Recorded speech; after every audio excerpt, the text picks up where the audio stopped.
how to log in to QQ.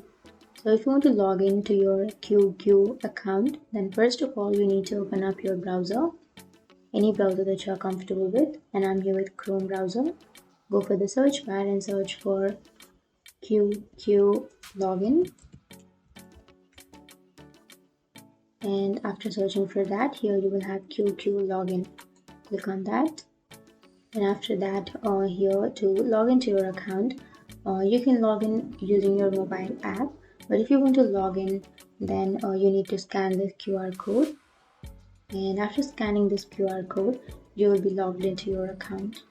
And after searching for QQ, simply click on the first search and then go for English. And here you can click on login, which is on the upper right.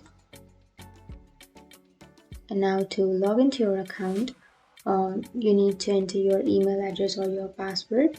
But if you have already logged into your account, then what you can do is you can simply scan this QR code from another device.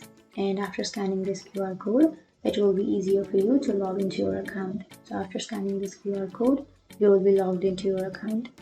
So that's it. And if you have any questions, feel free to comment below. Thanks for watching.